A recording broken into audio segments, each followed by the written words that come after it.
तो आ गए थंबनेल देख के। दोस्तों ये एनिमे मूवी काफी ज्यादा हार्ट टचिंग है, इसको लास्ट तक एक बार जरूर देखना। क्या पता ये आपको इतनी ज्यादा पसंद आ जाए कि आप इसको अपने हर एक दोस्त को रेकमेंड करो। दोस्तों इस एनिमेशन के स्टार्टिंग में हम क्लासरूम में एक लड़के को देखते हैं जो कि काफी उदास था और बारिश का मौसम था। अब स्कूल की छुट्टी होती है और काफी तेज से बारिश हो रही थी, तो ये लड़का स्टेशन जाने के लिए अपनी छतरी निकालता है। ये लड़का स्टेशन के पास पहुंचता है तो इसको दूर कहीं बैठी हुई एक लड़की दिखती है। ये उसके पास जाकर खड़ा हो जाता है। ये देखता है लड़की बारिश की वजह से पूरी भीग चुकी है और तभी वहाँ पे अनाउंसमेंट होता है कि जानवरों के मारे जाने की वजह से ट्रेन आधे घंटे लेट आएगी।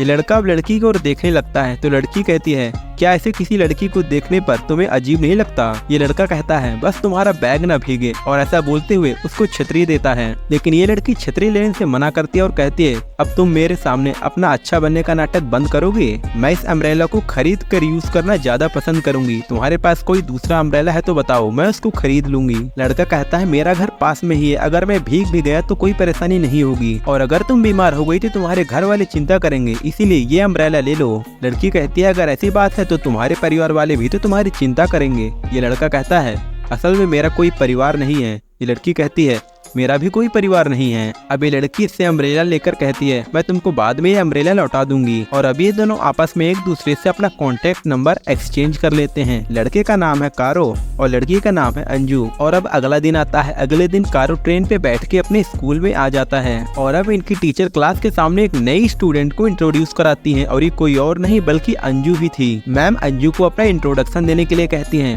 पर अंजू ये बोलकर अपनी सीट की ओर जाती है कि उसके बारे में बताने के लिए कुछ खास नहीं है। और ये लड़की कारो के पास जाके कहती है कि अब तो हम दोनों क्लासमेट हैं, मैं तुम्हारा अम्ब्रेला कल लौटा दूंगी। अब क्लास ओवर होती है और क्लास ओवर होने के बाद कुछ लड़कियां अंजू के पास जाती हैं दोस्ती के लिए और उसे बातचीत करती हैं। इनमें से एक लड़की इसके पास आती है और कहती है, आज तो इसका पहला दिन है और इतना ज्यादा घमंड किस बात का, और उसकी किताब को लेकर वहीं पर पटक देती है। अंजू उस बुक को सीधा उठाने के बाद उस लड़की के मुंह पर मुक्का मारती है। मुक्का इतना तेज पड़ता है कि लड़की के मुंह से खून बाहर आ जाता है और यहाँ पे कारो दहशत में आ जाता है कि इस समय उसको क्या करना चाहिए। और फिर रात को हम देखते हैं कि कारो अपने बेड पर लेटा होता है और गाने सुन रहा होता है, काफी ज्यादा डिप्रेशन मूड में। हमें पता चलता है कि उसकी बहन की मौत हो चुकी है और उसकी माँ भी चल बसी है, और इसी वजह से ज्यादातर समय डिप्रेशन में रहता है, डिप्रेशन का शिकार होता जा रहा है। कारो की नींद खुलती है तो ये नीचे फ्रिज से पानी लेने जाता है, तो वहाँ पर इसके डैड इसको दारू पीकर मारने लगते हैं और कहते हैं, तेरे गाना सुनने की वजह से ही तेरी बहन की मौत हो गई।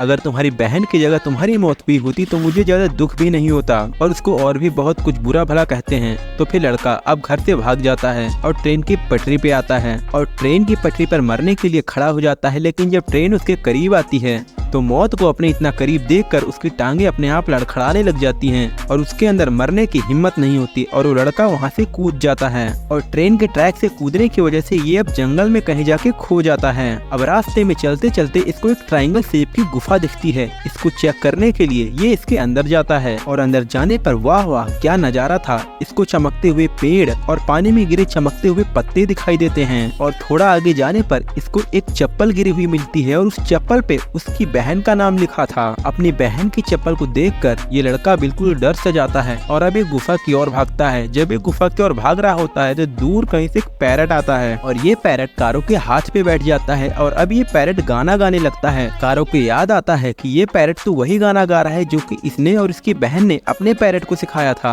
और इसको यकीन नहीं होता कि वही पालतू पैरट है जो कि इसकी बहन के साथ ही मारा गया था। अभी लड़का घर जाता है तो अगले दिन इसके पापा इसको गले से लगाते हैं और कहते हैं, मुझको माफ कर दो बेटा, अब मैं कभी गुस्सा नहीं करूंगा और तुम ऐसे कभी भी घर छोड़कर नहीं जाओगी। तुम पिछले एक हफ्ते से घर से गायब थे, अगर तुमने दोबारा ऐसा किया तो मैं तुम्हें माफ नहीं करूंगा। कारो को ये बात समझ में नहीं आती कि वो तो सिर्फ एक दिन के लिए घर से बाहर था, तो उसके पापा ऐसा क्यों बोल रहे हैं कि वो एक हफ्ते से गायब था। कारो अपने फोन को चेक करता है और उसको यकीन नहीं होता कि सच में ये एक हफ्ते से बाहर था। दोस्तों ऐसा इसलिए हो रहा था क्योंकि टनल के अंदर का टाइम और टनल के बाहर का स्पेस एंड टाइम दोनों में आपस में काफी डिफरेंस था। कारो टनल के अंदर की डेट और टाइम को सेव कर लेता है। अब जब ये लड़का क्लास में जाता है तो इसके दोस्त इससे एक हफ्ते से गायब होने की वजह पूछते हैं। इसके पास अंजू भी आती है और कहती है कल तुम क्लास में आ जाना, मैं तुमको तुम्हारा अम्ब्रेला वापस कर दूंगी। और अब छुट्टी होने के बाद आज फिर ये उस मिस्टीरियस ट्रायंगल टनल के पास जाता है और इस सोच के साथ आगे बढ़ता है कि अगर ये टनल एक पैरेट को जिंदा कर सकता है तो साइड से इसकी छोटी बहन भी जिंदा होकर क्या पता वापस आ जाए। ये आगे बढ़ ही रहा होता है तब ये अपने पीछे अंजू को देखता है। अंजू इसका पीछा करते करते यहाँ तक आ गई थी और अभी अंजू का हाथ पकड़कर सीधा भागता हुआ गुफा से बाहर आता है। अंजू पूछती है ये सब क्या चल रहा है, तो कारो उसको बताता है कि इस टनल के अंदर का टाइम और बाहर का टाइम आपस में बिल्कुल मेल नहीं खाता, ये आपस में अलग अलग स्पीड से चल रहे हैं। अंजू कहते तुम इस टनल के बारे में किसी और को मत बताना और मेरी भी एक विश है, तो हम दोनों को एक दूसरे की विश को पूरा करने के लिए एक दूसरे का साथ देना चाहिए। और अब ये दोनों मिलकर प्लान करते हैं कि हर दिन ये छुट्टी के बाद यहाँ पे आकर और ज्यादा इन्फॉर्मेशन को कलेक्ट करेंगे।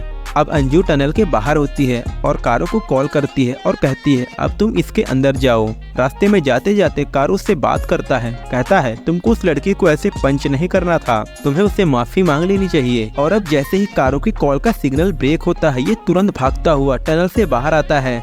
अंजू उसको बताती है कि तुम्हारा कॉल पिछले 65 मिनट से डिसकनेक्टेड है, तुम अब तक कहाँ थे। कारो उसको बताता है कि मेरा सिग्नल ब्रेक हो गया था मोमोजी पिलर को पार करने के बाद। अंजू कहती है अगर हमको अपनी विशेष को पूरा करना है तो हमको और भी ज्यादा इसके बारे में इंफॉर्मेशन कलेक्ट करनी होगी। और अब इस दिन के बाद से ये दोनों रोज छुट्टी के बाद यहाँ पे आते हैं और ज्यादा से ज्यादा इंफॉर्मेशन कलेक्ट करने की कोशिश करते हैं। ये टनल कितना ज्यादा मिस्टीरियस है ये पता लगाने की कोशिश करते हैं और इनको मालूम पड़ता है कि टनल के अंदर का 3 सेकंड बाहर के 2 घंटे के बराबर है। हम देखते हैं ये टनल से घर लौट रहे होते हैं तो चढ़ाई करते वक्त अंजू का पैर फिसलता है और ये नीचे गिरती है और हम देखते हैं अंजू को बचाने के चक्कर में कारो उसके ऊपर होता है। और अब स्कूल में उसका दोस्त उससे पूछता है कि तुम दोनों एक साथ दिखते हो, कहीं तुम और अंजू आपस में एक दूसरे को डेट तो नहीं कर रहे। कारो कहता है नहीं ऐसा नहीं है, हम दोनों बस दोस्त हैं, इससे ज्यादा और कुछ नहीं। और अब एक दिन कारो और अंजू मिलके टनल के अंदर के टाइम को डिसाइड करने की कोशिश करते हैं। अंजू कारो से कहती है जब तुम इस पिलर को पार करोगे तो मैं तुमको एक मैसेज करूंगी, फिर हम देखेंगे क्या ये मैसेज तुम्हारे पास पहुंचता है या नहीं। जब कारो पिलर के पास पहुंचता है तो अंजू उसके पास मैसेज करती है, लेकिन तभी हम देखते हैं कि कारो अंजू को देखता है कि अंजू इधर उधर कहीं भाग रही है। उसकी इमेज एक जगह से दूसरी जगह शिफ्ट हो रही है। अब कारो तुरंत वहाँ से बाहर आता है। अंजू कहती है तुम भले ही अंदर सिर्फ 10 सेकंड तक के लिए थे, लेकिन यहाँ पे पूरे 7 घंटे बीत चुके हैं। कारो कहता है बाहर से भेजा हुआ मैसेज अंदर को रिसीव नहीं होता। एक दिन ये दोनों एक्वेरियम घूमने जाते हैं। वहाँ पे अंजू तो खुश दिखाई दे रही थी लेकिन कारो उदास था।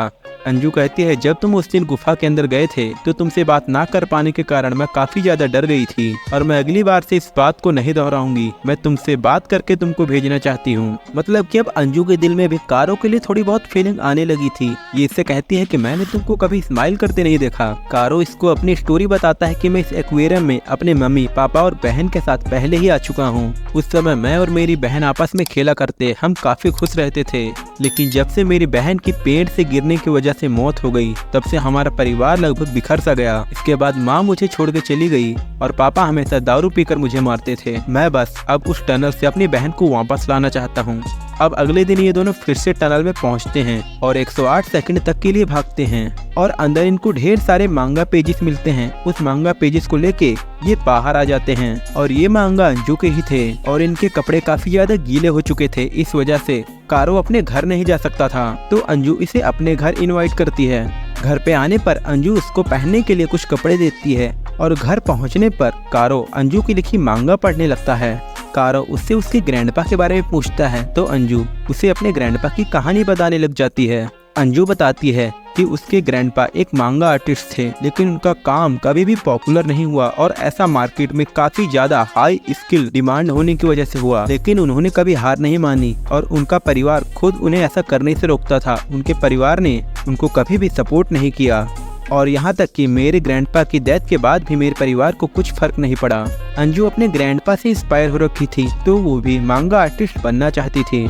और जब अंजू अपने पेरेंट्स को अपनी मांगा दिखाती है तो उसके पेरेंट्स उसको घर से निकाल देते हैं, ये कहकर कि उसका काम रद्दी है और इसमें कोई करियर नहीं, बिल्कुल उसके ग्रैंडपा की तरह है। अंजू बताती है कि मैंने थोड़े बहुत मांगा लिखे थे और जब मैं उसको सबमिट करने गई तो मैं डर गई, मैं ऐसा नहीं कर पाई।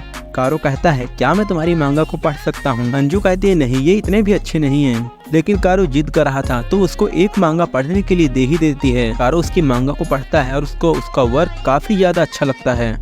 ये कहता है तुम्हारा टैलेंट तो कमाल का है। अंजू थोड़ा शर्मा के कहती है कि मेरे पास तुम्हारी इतना टैलेंट नहीं है। मैं उसी एक्वेरियम में समझ गई थी कि तुम एक स्पेशल इंसान हो, एक खास इंसान जो कि अपनी विश, अपनी इच्छा के लिए सब कुछ त्याग कर सकता है। मेरी इच्छा तो काफी मामूली और छोटी है। मैं तुम्हारे साथ उसी दुनिया में रहना चाहती हूँ जिसमें तुम रहना चाहते हो और मैं सिर्फ तुम्हारी नजरों से इस दुनिया को देखना चाहती हूँ। तो मुझे बताओ ये दुनिया तुम्हारी नजरों से किस तरह दिखती है। कारो कहता है मुझे तो ये दुनिया बकवास और काफी ज्यादा बोरिंग लगती है। अंजू कहती है अगली बार हम उस टनल में किरण के लिए जाएंगे, तो बताओ हम अगली बार कब जाने वाले हैं। कारो कहता है अब हम 2 अगस्त को जाने वाले हैं और अब अगली बार हम इन दोनों को एक साथ एक समर फेस्टिवल में देखते हैं।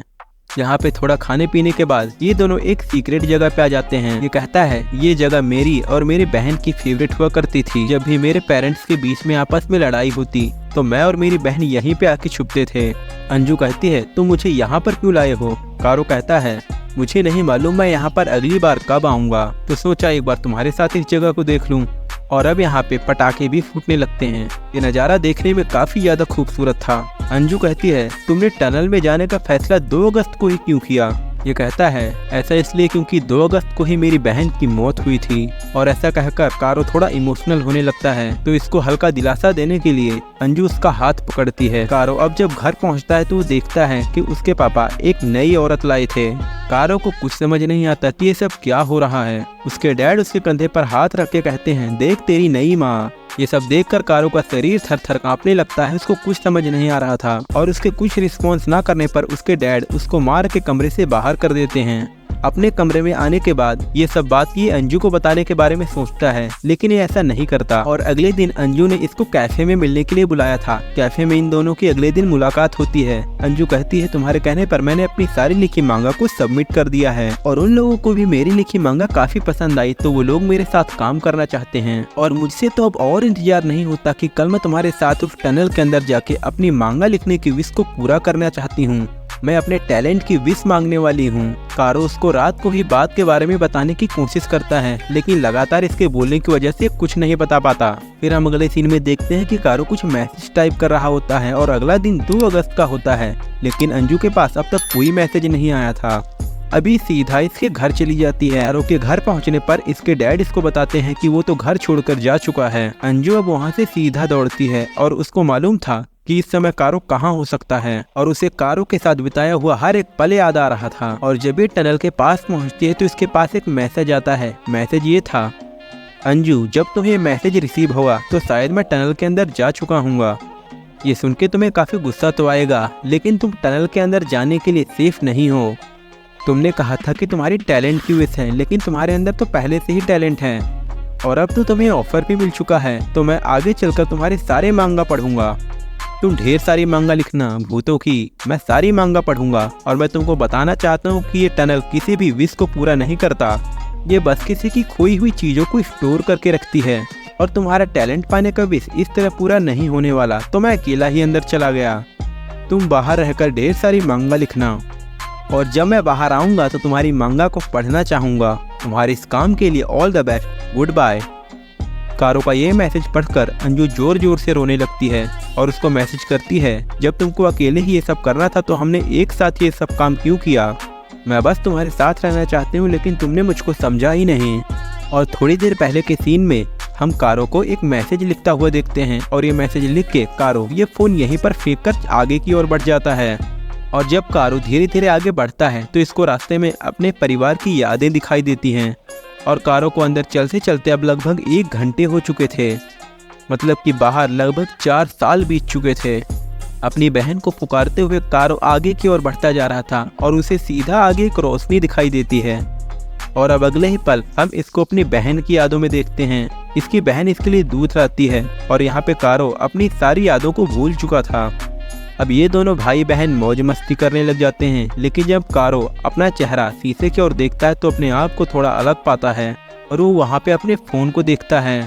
ये सोचता है इस फ़ोन को तो मैंने पहले ही फेंक दिया था। अब ये इस फ़ोन को लेकर ढेर सारे मैसेजेस देखता है जो कि सारे अंजू की तरफ से आए थे। ये देखता है टनल के अंदर आने के बाद भी अंजू ने उसको अभी तक छोड़ा नहीं है। हर साल उसके पास मैसेज आते थे। अब अंजू उसके पास आती है और कहती है ये सभी तुम्हारे दोस्त के मैसेज हैं। कारो बताता है हाँ ये मेरी दोस्त है। इसकी बहन कहती है भैया झगड़ा करना बुरी बात है। भैया आपको मुझसे प्यार है इसीलिए आप मेरे साथ हो, और मुझे भी आपसे बहुत प्यार है, लेकिन आपको किसी और को भी प्यार करने का अधिकार है।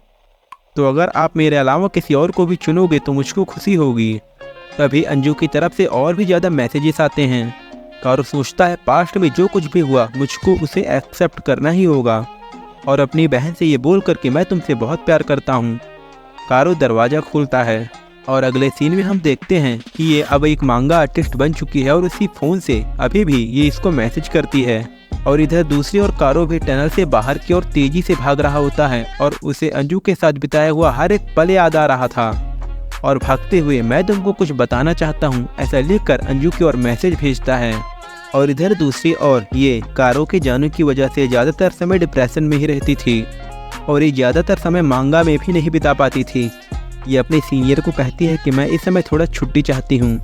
इसका एडिटर अंजू से पूछता है कि मैं तुम्हारे साथ ही इस अम्ब्रेला को पिछले 4 सालों से देख रहा हूँ, क्या इसको किसी ने तुम्हें गिफ्ट किया है या फिर किसी ने तुम्हें ये आखिरी निशानी रखने के तौर पर दिया है। इस एडिटर की ये सभी बातें सुन के अंजू खामोश हो जाती है क्योंकि ये अम्ब्रेला कारो का है। अगले दिन अंजू उसी ट्रेन स्टेशन पर बैठी थी जहाँ पे पहली बार इसकी मुलाकात कारो से हुई थी, और ये यहाँ पर उसकी याद में रोने लगती है। और तभी इसके पास अचानक से कारो का एक मैसेज आता है कि टनल की ओर भागती है और अब टनल के अंदर जाती है। और ये कारो भागते भागते बेहोश हो चुका था और जब इसकी आंखें खुलती है तो ये अपने आप को अंजू के पास पाता है। इनकी मुलाकात अब आपस में लगभग 8 साल बाद हो रही थी। अंजू कहती है तुमने आने में बहुत समय लगा दिया। ये कहता है मैं बस तुम्हें मैसेज भेजने ही वाला था। अंजू कहती है मुझे तुम्हारे सारे मैसेज मिल गए थे। और अब अंजू उसको जोर से किस कर देती है और अब ये दोनों किस करने के बाद ही टनल से बाहर आते हैं। ये अंदर लगभग 1 घंटे के लिए ही रहते हैं, लेकिन जब ये बाहर आते हैं तो इनको मालूम पड़ता है बाहर लगभग 13 साल बीत चुके हैं। कारो के लिए लगभग 13 साल और अंजू के लिए लगभग 4 साल। अंजू मुस्कुरा के कहती है शुक्र है कम से कम 1000 साल तो नहीं बीते। कारो कहता है अब तो मैं तुम्हारे मांगा पढ़ सकता हूँ। अंजू कहती है तुम्हें कैसे मालूम कि मेरी मांगा पब्लिश हो चुकी है। कारो कहता है मुझे तुम्हारे सारे मैसेजेस मिल चुके थे, भले ही मैंने उनको थोड़ी देर बाद देखा। अंजू कहती है देखो इस टनल ने हमको एक बार फिर से मिला दिया। और तभी बारिश होने लगती है। कारो अंजू के पास से वो अम्ब्रेला लेता है और उसको खोलता है और कहता है ये अम्ब्रेला अभी भी तुम्हारे पास है। अंजू कहती है तो फाइनली अब मैं तुम्हारा अम्ब्रेला लौटा पाऊंगी। और इसी हैप्पी एंडिंग के साथ मूवी का यहीं पे दी एंड होता है। दोस्तों ये मूवी आपको कैसी लगी मुझे कमेंट बॉक्स में ज़रूर बताना, और अगर आपको ऐसी ही मूवीज़ की और एक्सप्लेनेशन चाहिए तो मुझे कमेंट में ज़रूर बताना। मैं आगे और भी एक्सप्लेनेशन लेकर आऊँगा। पर्सनली मुझे तो ये मूवी काफ़ी ज़्यादा अच्छी लगी और इसको मैंने लगभग 1 साल पहले देखा था। मिलते हैं अगले वीडियो में, तब तक के लिए बाय बाय, सायोनारा।